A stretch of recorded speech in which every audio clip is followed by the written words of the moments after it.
Yes, ready. 70 watts per minute. Start.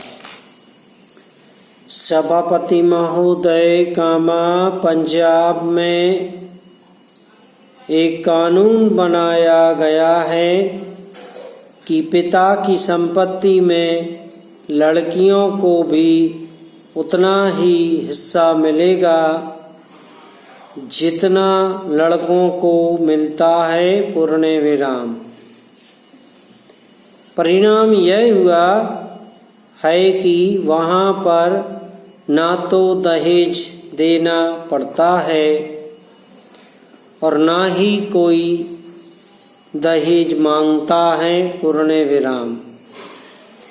मैं समझता हूँ कि इस प्रकार का कानून देश के अन्य राज्यों में भी लागू किया जाए तो दहेज प्रथा को समाप्त किया जा सकता है। पूर्ण विराम। जब लड़कियों को पिता की संपत्ति का पूरा हिस्सा मिलेगा और पूरी जमीन मिलेगी तो उन्हें दहेज देने की आवश्यकता भी नहीं पड़ेगी। पूर्ण विराम।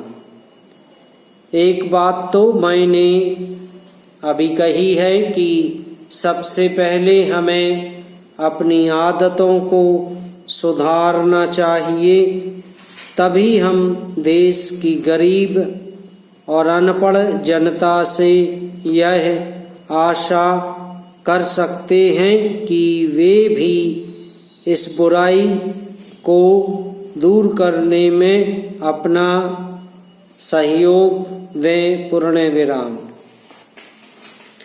अभी तक माननीय सदस्य ने सुझाव दिया है कि दहेज देने की एक सीमा निर्धारित कर देनी चाहिए। पूर्ण विराम। इस संबंध में मेरा सुझाव यह है कि दहेज की कोई सीमा निर्धारित नहीं होनी चाहिए। पूर्ण विराम। दहेज के नाम पर कुछ भी देना अपराध माना जाना चाहिए। पूर्ण विराम।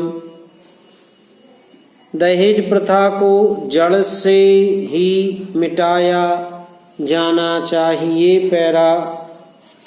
सभापति महोदय कामा इस देश के किसान को उसकी मेहनत का उचित दाम मिलना चाहिए। कामा इस बात से इनकार नहीं किया जा सकता है।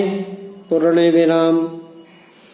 मैं इस सदन का ध्यान इस बात की ओर आकर्षित करना चाहता हूँ कि जब जब किसानों को दी जाने वाली सहायता की बात कही जाती है तो यहाँ पर कभी भी कोई साफ निर्णय नहीं लिया जाता है। पूर्ण विराम। आश्वासन तो बहुत दिए जाते हैं कि हम किसानों को उनके द्वारा पैदा किए गए अनाज का उचित मूल्य देंगे। कामा उन्हें खेती में काम आने वाले सामान को उचित मूल्य पर देंगे और उन्हें वे सब सुविधाएं देंगे जो शहरों में रहने वाले लोगों को मिलती हैं। कामा किंतु मुझे दुख के साथ कहना पड़ता है कि इस सदन में दिए गए आश्वासनों को कभी भी पूरा नहीं किया गया है। पूर्ण विराम। कई बार किसानों को बाढ़ से या सूखे से बहुत नुकसान उठाना पड़ता है। समाप्त।